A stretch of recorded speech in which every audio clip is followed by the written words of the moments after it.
First, we're going to walk through the sizing copper pipes with the tube tools.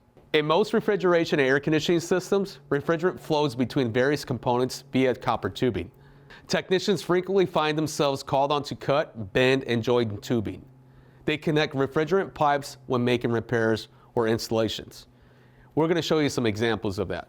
So Mike's going to show us how to cut some tube. What's he going to do? He's going to put the tube cutter around the tube. He's going to tighten it down, and he's going to make sure that he's got a firm, secure fit. Now he's going to turn it.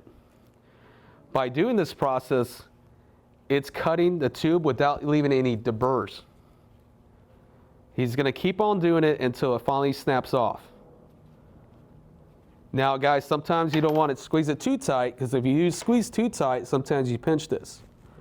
So now he's going to do, he can ream it out, or he can use a deburr to clean all that excessive stuff that's in there. So let's ream it out, Mike. Okay. Favorite little ream tool there. Takes a little bit of force. As you can see, it's the smaller refrigerant pipe is, sometimes it leaves that deburring. See that burr right there, guys? Yeah. We're going to have to use the deburr to take that out. So now Mike's going to use the deburr, and he's going to take that off. You never want to leave the shavings inside the pipe, because that's going to create shavings that goes to your compressor, your TXV, which is your metering devices. It's going to use a clog. Our next tool is the expander tool.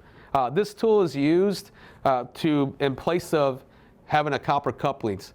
A lot of times in your van or your truck, you have to have a lot of couplings, different sizes, to fit each refrigerant line set to extend.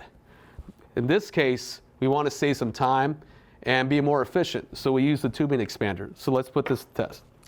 So Mike's going to grab the tubing expander, extend it out. Ready. Then we're going to put the tube inside there. Mike's going to squeeze. And you want to apply a nice even pressure as you're doing it, not too fast, and then when you retract, you should be able to just pull straight out. Now what this does, it allows us to have a coupling. So now I can take my other piece of copper, put it together, and make a nice, secure connection. And later on, we're going to braze this together. Our next tool is the tubing bender, as we have here.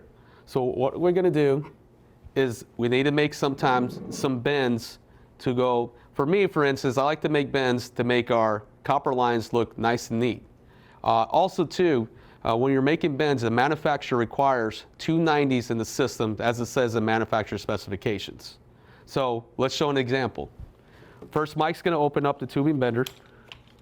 I'm going to place the tube inside. He's going to line it up where you want your 90 to be at. Yes. Then we're just going to apply steady pressure. Don't want to go too fast, guys. Keep it nice and steady. And we'll take it up to the 90-degree mark here, which is one more. There we go. Okay.